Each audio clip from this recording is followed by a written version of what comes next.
आज हम जाने वाले हैं श्री तारंगा जयंती और साथ में जानेंगे एक चूहा और 32 चांदी के सिक्के की कथा और मंदिर में कौन सी लकड़ी का इस्तेमाल किया है, क्या है उस लकड़ी की खूबी और यदि उस लकड़ी को जलाते हैं तो उससे क्या निकलता है, वो भी जानेंगे।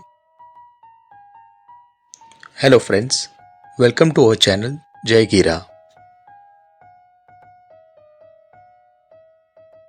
Shri Taranga Tirth Sheth Anand ji Kalyan ji Pedhi, Taranga hill, district Mehsana, state Gujarat, country India में है।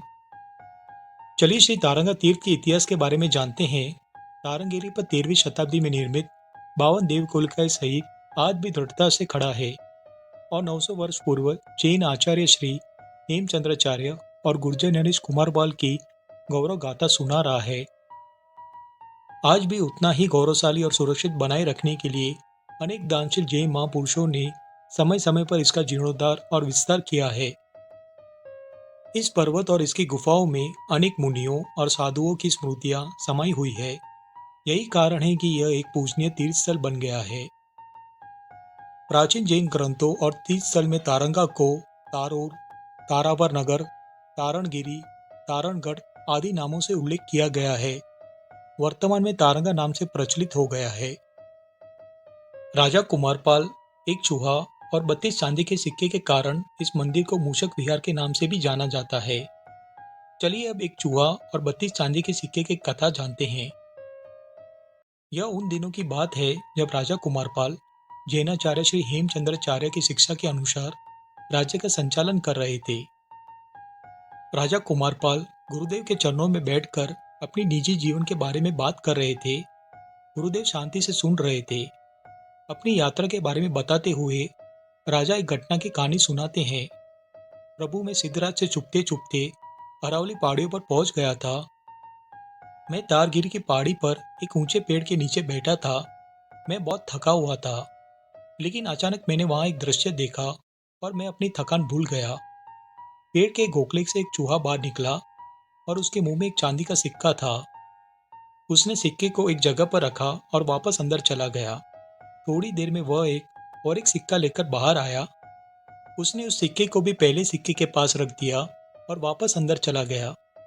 थोड़ी देर में वो तीसरा सिक्का लेकर बाहर आया। इसी तरह उसने 32 सिक्के निकाले और नाचने लगा। मैंने सोचा, चूहा इन सिक्कों का क्या करेगा? ये सिक्के उसके किसी काम के नहीं होंगे, जबकि मेरे बहुत काम आएंगे। मैंने सोचा, जैसे चूहा जाएगा तो मुझे सिक्के ले लेने चाहिए। जैसे ही चूहा वापस गया तो मैंने सिक्के ले लिए। उतनी ही देर में चूहा पेड़ के घोंसले से बाहर आया। उससे सिक्के कहीं नहीं नजर आए तो वह इधर उधर देखने लगा। वह पेड़ के चारों ओर दौड़ने लगा, लेकिन उसे सिक्के कहीं नहीं दिखे। फिर वहां पड़े एक पत्थर पर उसका सिर टकराने लगा। मैं देखता गया और वो मर गया। चूहे की मौत से मेरे दिल को बहुत दुख हुआ। मन ही मन में सोचा कि अगर ये सिक्के न लेता तो अच्छा होता।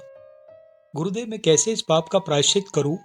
गुरुदेव ने कहा, कुमारपाल, चूहे की मृत्यु जिस स्थान पर हुई थी वहां एक भव्य मंदिर बनाना चाहिए। कुमारपाल ने श्रेष्ठी यशोदेव के पुत्र दंडनायक अभय को इस मंदिर के निर्माण का आदेश दिया। राजा कुमारपाल ने चूहे से 32 चांदी के सिक्के लिए थे, इसीलिए मंदिर 32 मंजिलों वाला बनाया गया था। कई वर्षों के बाद भी यह मंदिर हमें यही कहानी सुनाता है।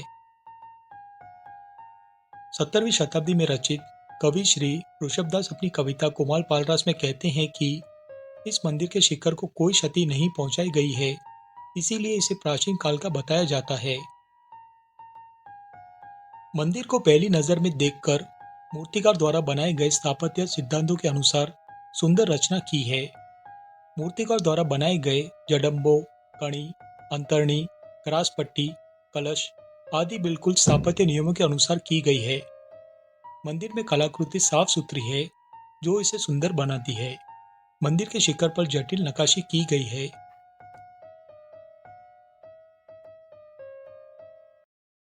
230 फीट लंबा और चौड़ा विशाल चौक के मध्य में 142 फीट ऊंचा, 150 फीट लंबा और 100 फीट चौड़ा भव्य और सुंदर मंदिर स्थापित है। इस मंदिर की परिधि 639 फीट है। संपूर्ण मंदिर खारा पत्थर से निर्मित है और कई वर्षों के बाद भी मंदिर की संरचना में कोई विशेष परिवर्तन नहीं हुआ है। मंदिर का मुख्य और प्रवेश द्वार पूर्व की ओर है। पूर्वी द्वार से प्रवेश करते ही श्री अंबिका माता और द्वारपाल की मूर्तियां दिखाई देती है। मंदिर के सिंहद्वार के पास मंत्री द्वारपाल ने एक विशाल अग्र मंडप बनवाया था, जहां भगवान की मूर्तियां स्थापित की थी, लेकिन वह स्थान अब मौजूद नहीं है, केवल उल्लेख मौजूद है। मंदिर का रंग मंडप 190 फीट की परिधि में है और इसका गुंबद अष्टभद्र और षोडशभद्र वाले 8 स्तंभों पर टिका है। यह स्तंभ 15 फीट ऊंचे और 8 फुट मोटे हैं। इन्हें 16 अन्य स्तंभों द्वारा सहारा दिया गया है, जिन्हें बाद में सावधानी पूर्वक स्थापित किया गया है। पूरे मंदिर को सुरक्षित रखने के लिए मंदिर के अंदर और बाहर 100 से अधिक स्तंभों की श्रृंखला खड़ी की गई है। गुंबद में देवी देवताओं की नृत्य आकृतियां खड़ी है। नृत्य के ये भक्तिमय आकृतियां हमें भारतीय कला संस्कृति की याद दिलाती है। इसमें कोई और मूर्ति नहीं है। इसके अलावा गुंबद अत्यंत सादा है। इसकी विशालता ही इसका गौरव है। मंदिर 3 मंजिली है और मंजिल की बनावट ऐसी की गई है कि एक पल के लिए आप भूल ही जाते हो। मंदिर को सुरक्षित रखने के लिए कैगर एगर वेलिरेनिया हार्डविकी नामक लकड़ी का इस्तेमाल किया गया है।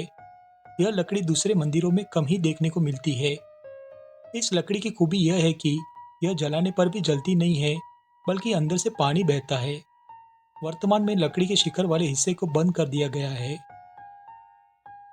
वर्तमान चौबीसी के दूसरे तीर्थंकर मूल नायक श्री अजितनाथ भगवान की प्रतिमा 15 हाथ ऊंची और सुंदर है, यानी 108 इंच 275 सेंटीमीटर ऊंची है। बोलो बोलो श्री अजितनाथ भगवान की जय। पीले पत्थर से बना गगनचुंबी कलात्मक और मनोरम शिखर विशाल चौक के मध्य में एक विशाल मंच के साथ एक दिव्य लोक सा प्रतीत होता है। इसीलिए कहा जाता है कि आबू की नक्काशी, राणकपुर का निर्माण, तारंगा की ऊंचाई और शत्रुंजय की महिमा अद्वितीय मानी जाती है। मुख्य मंदिर में विभिन्न तीर्थंकरों की मूर्तियां हैं, जिनमें गौतम स्वामी, चक्रेश्वरी देवी, मणिभद्र वीर आदि शामिल है। कांच की अलमारी में महाराजा कुमारपाल का श्री हेमचंद्राचार्य से मिलने आते हुए एक विशाल फोटो है।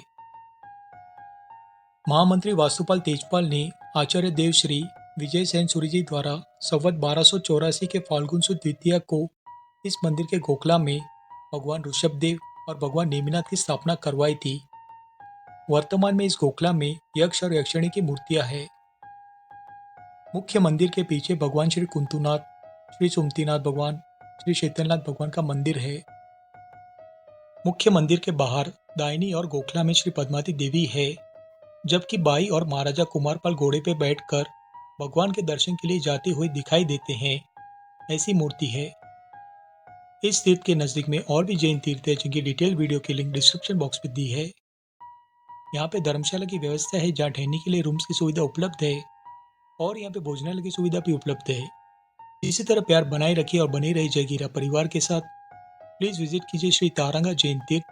Thank you friends video watch करने के लिए। जय जिनेंद्र।